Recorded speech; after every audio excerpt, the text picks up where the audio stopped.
México tiene una de las más grandes y graves epidemias de enfermedad metabólica y cardiometabólica. La enfermedad metabólica es obesidad, diabetes, sobrepeso, y cardiometabólica es cuando incorporamos también el componente de hipertensión, trastornos del colesterol, infartos cardíacos, cerebrales, etc. Estas enfermedades, que se les conoce como enfermedades crónicas o enfermedades no transmisibles, tienen una causa directamente en los estilos de vida. ¿Qué es el estilo de vida? Todo aquello que hacemos diariamente: comer, movilizarnos, el aire que respiramos, el suelo que utilizamos para sembrar y obtener los alimentos, el agua que consumimos. Y estos determinantes, que son las causas de estas enfermedades, en México desde hace más de 35, quizá 40 años, han tenido un deterioro progresivo. México es, por ejemplo, el primer país en obesidad infantil y juvenil. A veces llegó a ser el primero, por momentos es el segundo o tercero en obesidad en adultos. ¿De qué tamaño es esta epidemia? 3/4 partes de la población mexicana, 3/4 partes de quienes tienen 20 años o más, tienen sobrepeso o bien obesidad. Tenemos también la 1/4 parte de la población tiene hipertensión y hasta 14% tiene diabetes, lo conozca o no lo conozca. Y este es otro de los problemas, el retraso en el diagnóstico.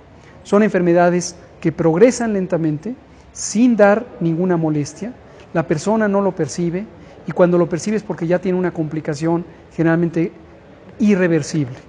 Un infarto, ceguera, amputación porque no hay circulación en las piernas, insuficiencia renal o la muerte misma. Ahora, regresando a las causas. Los alimentos que nos llevamos a la boca no dependen solo de nuestra voluntad. Uno podría pensar, y esto es lo que nos han hecho creer quienes no quieren que veamos la realidad, que las decisiones sobre lo que nos alimentamos es libre, que lo que queremos comer, lo comemos. No es cierto. Esto está determinado socialmente. En primera, por la capacidad económica, y México tiene una enorme desigualdad socioeconómica. La mitad de la población mexicana vive en condiciones de pobreza, la mitad. Y esto obviamente dificulta el acceso en términos económicos a una alimentación saludable. Segundo lugar, lo que físicamente tenemos a la mano, si salimos a la calle, vivamos en una zona urbana, suburbana o rural, vamos a encontrar mayormente productos ultraprocesados y procesados, que son productos de consumo aparentemente alimentario, pero que no podríamos llamarles formalmente alimentos porque no lo son. Son nutricionalmente muy escasos o incluso nula riqueza nutricional, y en cambio son muy altos en los 4 elementos que explican la mitad de las muertes en México: exceso de sal, exceso de azúcares, exceso de grasas, sobre todo grasas saturadas, y exceso de calorías. Esto lo podemos ver, y hay que decirlo de manera explícita, en refrescos embotellados, en lo que nos venden como jugos, pero que en realidad es agua con colorantes y saborizantes artificiales y azúcar añadida. Lo vemos también en distintos productos empaquetados que parecen ser pastelillos o botanas, pero que en realidad tienen un origen en algunos componentes naturales, pero en que han sido transformados para ser un producto de alto contenido en estas sustancias que no son benéficas para la salud, de hecho son dañinas, y reitero, explican la mitad de las muertes todos los años en México. Para darle un dato que es por demás dramático, 7% de las muertes totales de México, que son más de 40,000 cada año, se pueden atribuir al consumo de refrescos. México es el primero o segundo, con pequeñas variaciones por año, consumidor mundial de refrescos embotellados, primer o segundo nivel en el mundo. Entonces, este es el estado en que se encontraba la salud de México cuando llegó COVID, y efectivamente, de manera por demás dramática, en varios países del mundo, pero quizá México es uno de los más claramente que muestran este fenómeno. Tenemos muertes por COVID en adultos jóvenes, en personas adultas jóvenes, 45 a 55 años. ¿Por qué razón? porque se tiene estas enfermedades, en particular diabetes, hipertensión, obesidad. Y una última que no quisiera dejar fuera, el consumo de tabaco. El tabaco en todas sus formas, cigarrillos puros, pipa, vapeadores o cigarrillos electrónicos, que es la forma moderna de inducir, sobre todo a los adolescentes en edad muy temprana, a que consuman tabaco. El tabaco invariablemente es un producto nocivo para la salud. Es un causante directo de una alta mortalidad, de cánceres pulmonar, esofágico, estomacal, intestinal, de la vejiga, del páncreas, etcétera, y causa otras enfermedades, precisamente enfermedad pulmonar crónica, enfermedad cardíaca crónica, infartos cerebrales, infartos cardíacos, problemas circulatorios que llevan a amputación. El tabaco es dañino y en México todavía tenemos un enorme rezago en la implementación de políticas públicas para el control del tabaco. Durante el sexenio 2012-2018 hubo una desviación de las políticas públicas a las que México se ha comprometido mundialmente. Son compromisos mundiales, por ejemplo, el Convenio Marco para el Control del Tabaco, que México fue de los primeros países que se adhirió, y este es un tratado internacional. Esto quiere decir que obliga a México a cumplirlo. Es un tratado internacional, está al mismo nivel que las leyes generales y solamente por debajo de la Constitución, de modo que estamos obligados a cumplirlo. Y en particular durante el sexenio 2012-2018 se desatendieron estos compromisos, se involucró a partes interesadas en las ganancias comerciales de los productos, tanto en el tabaco como en los productos alimentarios no saludables. Se les involucró para que diseñaran conjuntamente con el gobierno, insisto, 2012-2018, las políticas públicas. ¿Cuál fue el resultado? El esperado. Desviaron la atención de las causas fundamentales para proteger intereses económicos y nos distrajeron con la idea de que la responsabilidad es individual.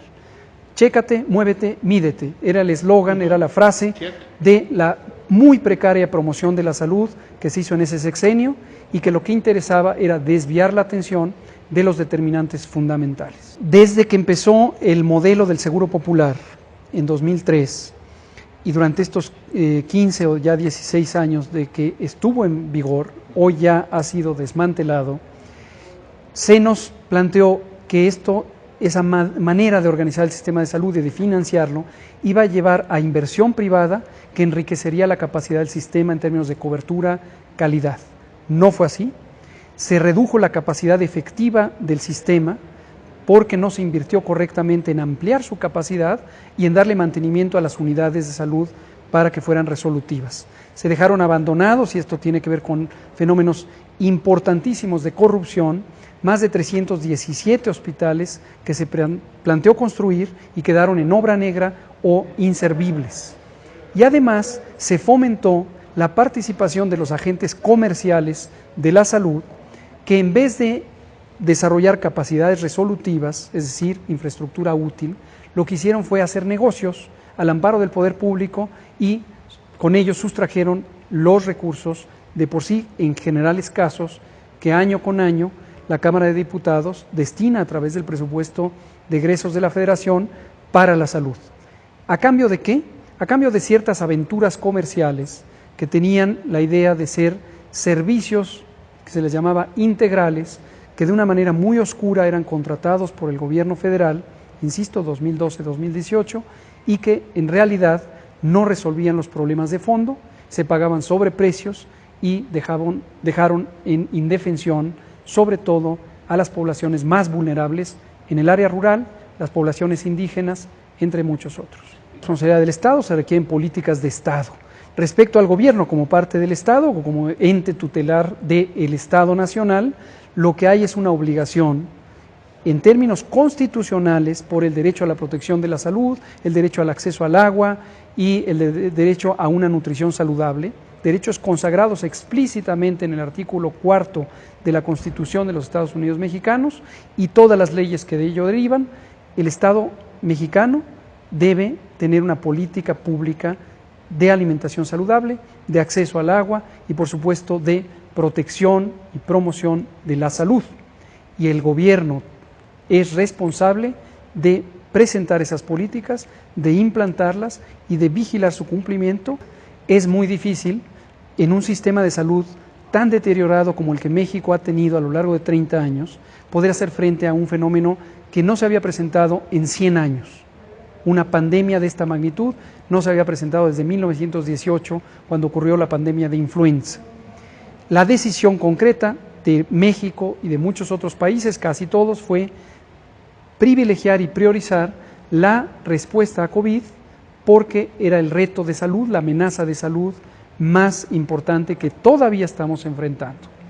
Y obviamente eso implica rezagos en la atención de otros padecimientos no COVID, y el plan de reorganización que hicimos incluye la priorización de esos otros padecimientos no COVID que puedan ser atendidos.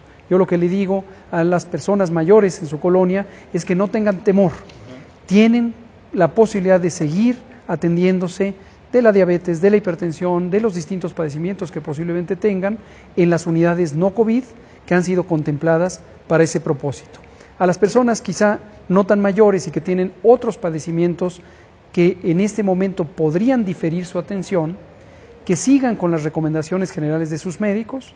Las instituciones de salud públicas han hecho previsiones para proporcionar los medicamentos necesarios para que continúe la atención, y algunos procedimientos como procedimientos diagnósticos no críticos o cirugías que son programables ciertamente han sido diferidas, y en cuanto empiece a reducirse la intensidad de la epidemia de COVID, estado por estado, se van a incorporar las citas correspondientes para recuperar el tiempo perdido en esos procedimientos.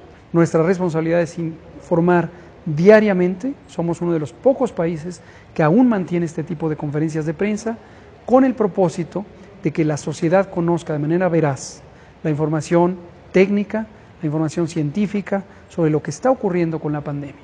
Nuestro interlocutor o nuestra audiencia es el pueblo de México, a quien estamos obligados, con quien estamos obligados de darle información directamente sobre lo que está ocurriendo en la epidemia. Y hemos insistido en una cosa: cuando esa información es alentadora, lo vamos a decir. Cuando esa información no es alentadora y estamos ante un reto, se lo vamos a decir también, y se lo hemos estado diciendo. Tenemos la obligación de actuar con veracidad y de informar con oportunidad. Y lo seguiré haciendo. Por lo demás, es lo de menos.